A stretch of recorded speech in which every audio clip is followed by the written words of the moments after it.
안녕하십니까, 홍철기입니다. 오늘은 2023년 7월 29일이고요. 오후 뉴스 시작하도록 하겠습니다. 유동규가 대폭로를 했습니다. 이재명의 정체, 김만배와의 관계 모두 다 싹 다 폭로를 했는데요. 이제 이재명 8월에는 구속영장 청구된다는데 깜빵 가는 일만 남은 것 같습니다. 이재명의 진짜 정체, 유동규의 증언 들어보시도록 하겠습니다. 유동규 격정토로 이재명은 집권만 생각하는 마키아벨리스트다 라는 건데요. 이재명의 장비로 불리던 유동규, 언론은 이재명의 측근을 소개하면서 유동규에게 장비라는 별명을 붙였습니다. 2021년 10월 3일 구속되기 전까지만 해도 유동규는 이재명의 장비였습니다.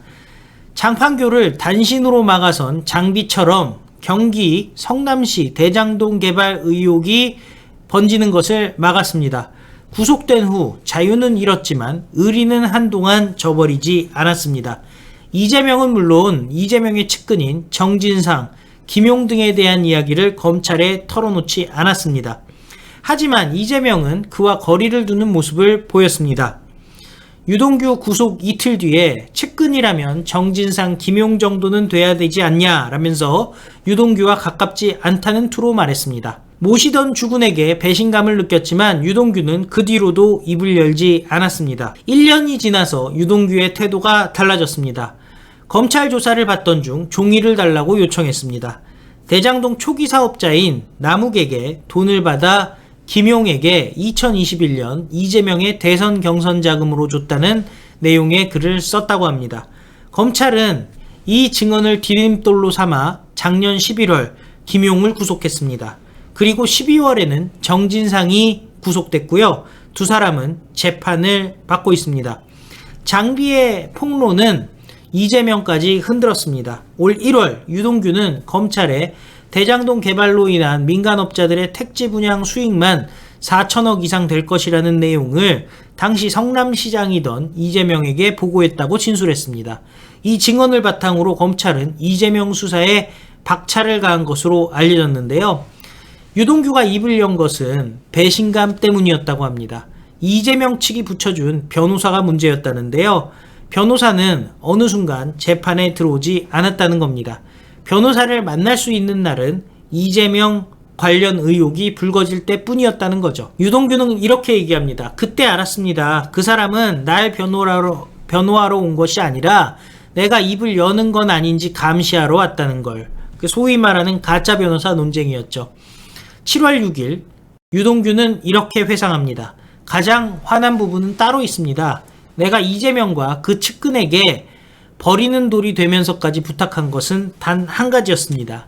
내 가족을 지켜달라는 부탁이었는데요. 그런데 불과 6개월도 지나지 않아서 안사람이 기소됐습니다. 그때부터 배신감이 커졌습니다.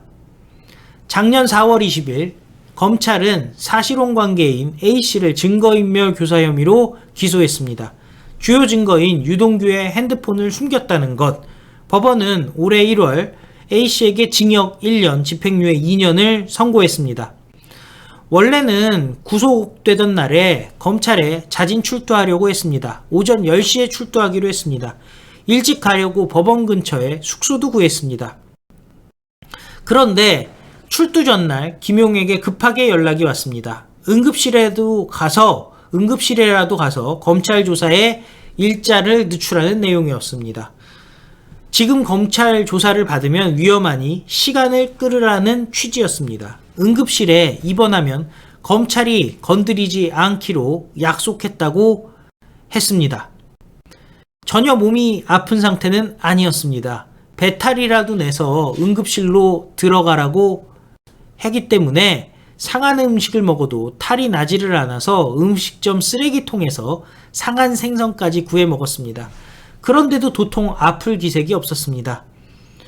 김용은 전화로 계속 응급실로 가라고 성화했습니다. 그래서 일단 응급실로 갔습니다. 아픈 곳이 없으니 누워있다가 이튿날 아침 9시에 병원에서 나왔습니다. 약속이라도 한 듯 검찰이 병원 입구에서 기다리고 있었습니다. 그때부터 이상했습니다. 10시에 출두하기로 약속한 날을 굳이 9시에 병원 앞에서 기다릴 필요가 없었습니다. 지금 생각해보면 처음부터 이재명과 김용, 정진상은 나를 검찰에 내주려고 작정했던 것 같습니다. 유동규와 이재명 측 인사들의 관계는 현재 완전히 틀어진 것으로 보입니다. 이들은 한때 의형제를 맺은 사이입니다. 검찰에 따르면 유동규, 김용, 정진상 그리고 김만배는 2014년 6월 27일 의형제를 맺었습니다.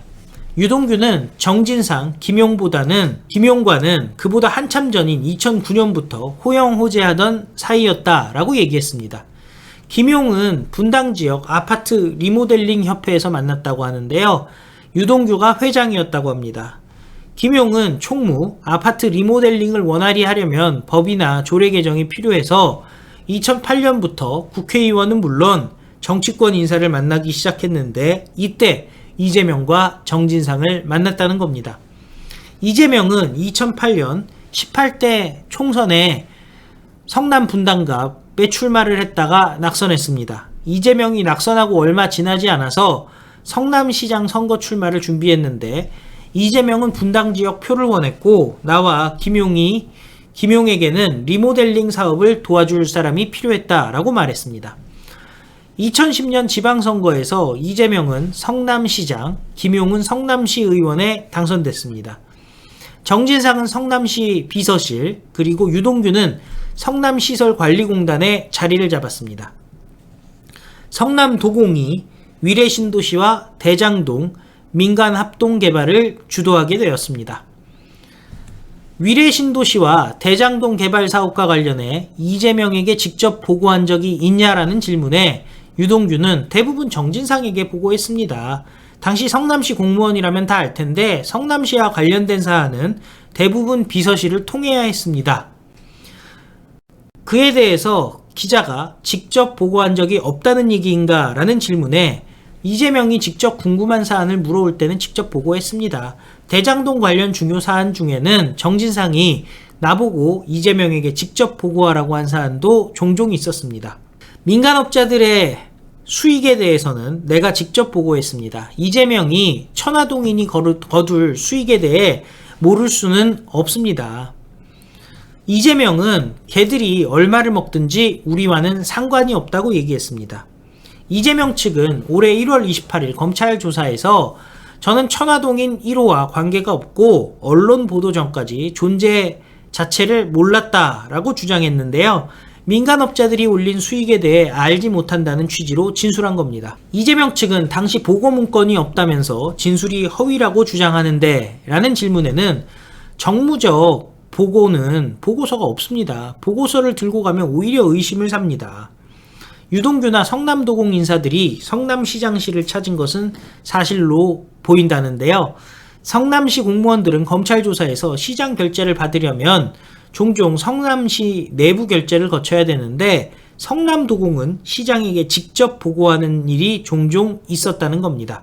자, 유동규는 3월 16일 김용의 재판에서 김용, 정진상 그리고 유동규가 3분의 1씩 천화동인의 지분을 보유하기로 했다라면서 해당 금액은 이재명을 위해 사용할 돈이었다라고 주장했습니다.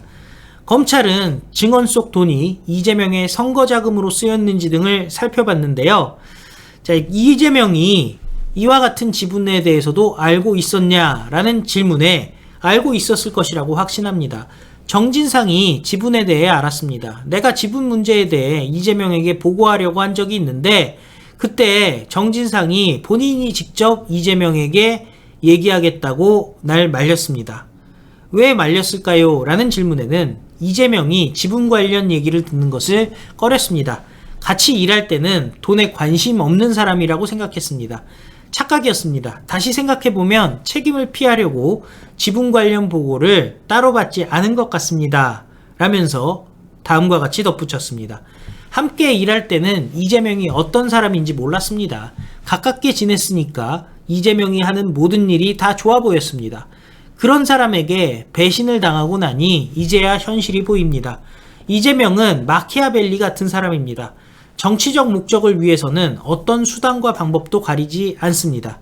과거 성남시에서 일어난 일이 이재명의 목을 잰다면 나뿐만 아니라 김용, 정진상도 쉽게 버릴 수 있는 사람입니다. 정진상과 김용은 유동규의 증언이 사실과 다르다라고 얘기를 합니다.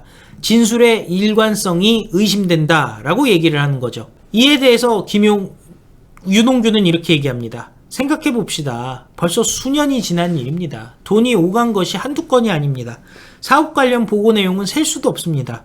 내가 확실히 본 것만 얘기하고 있습니다. 이를 전부 기록해 둔 것이 아니기 때문에 시점이 정확하지 않을 수 있습니다. 라면서 답답하다는 표정을 지었습니다.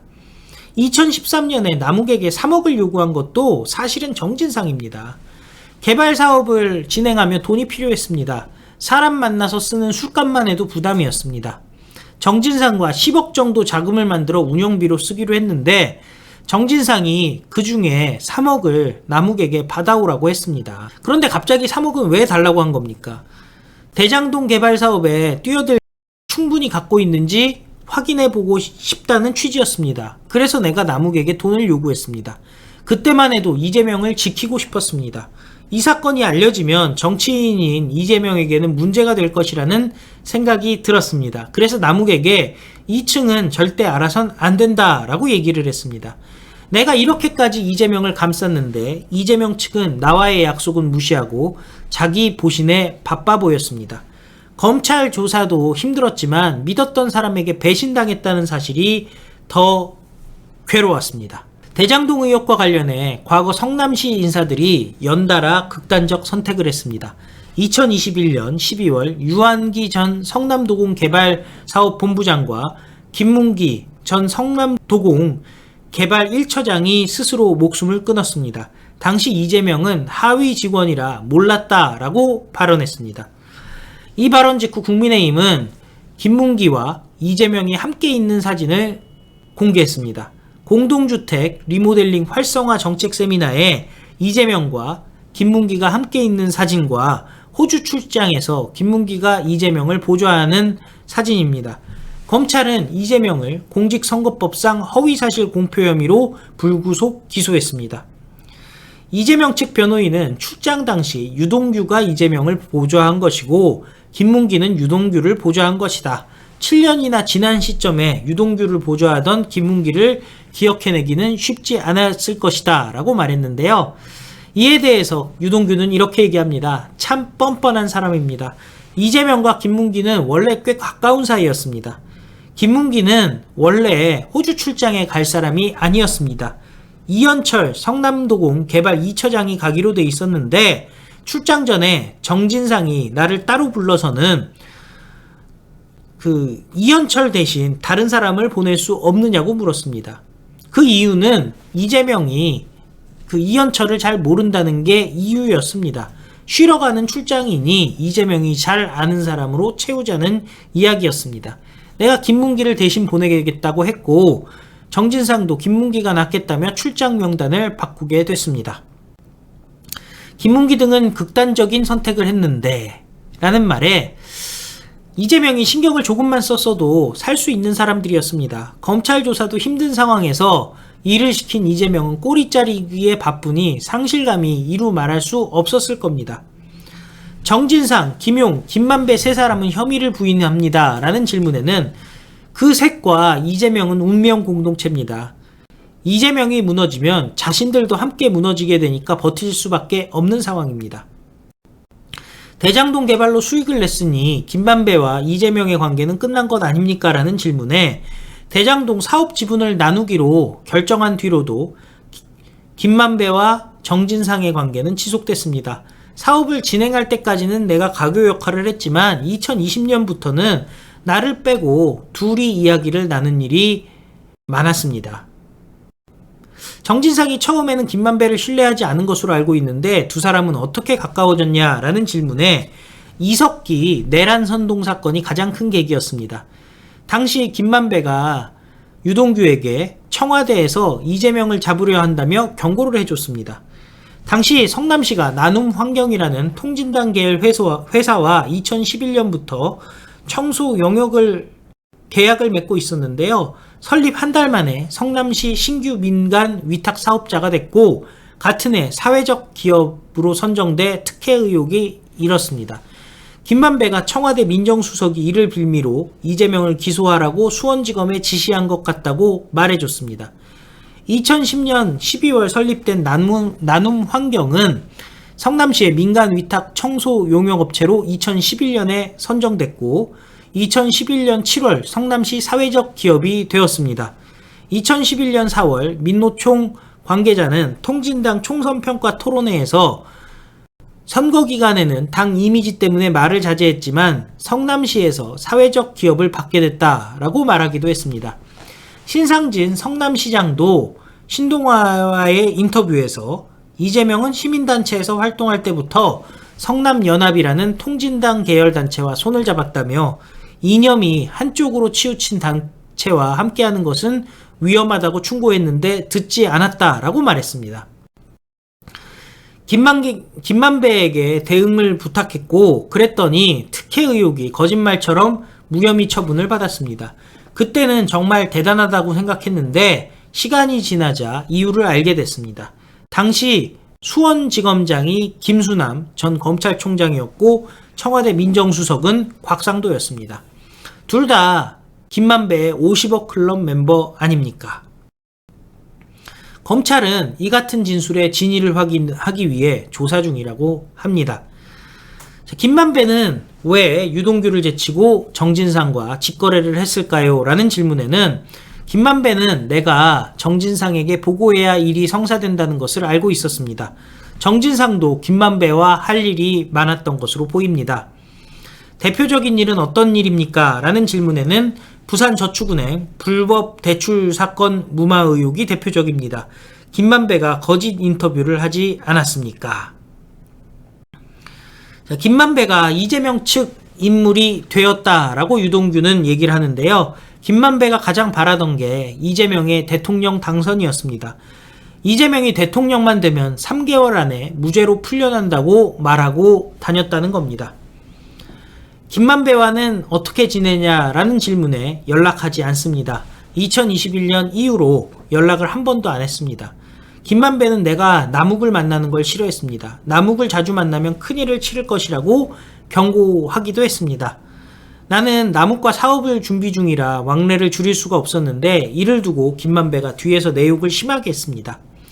내 앞에서는 항상 사랑스러운 동생이라며 덕담만 해주던 사람이 내 욕을 하고 다닌다는 사실에 충격이 컸습니다. 김만배도 굳이 내게 연락할 이유가 없기도 했습니다. 이재명 측은 대장동 사건은 유동규가 민간업자와 결탁해 벌어진 일이다 라고 주장하는데요. 민간업자가 가져갈 수익이나 지분 구조를 이재명이 몰랐다는 겁니다. 하지만 유동규는 이렇게 얘기합니다. 통화 내용만 보면 알 수 있습니다. 민간업자인 김만배와 나는 2020년 이후 통화를 거의 하지 않았습니다.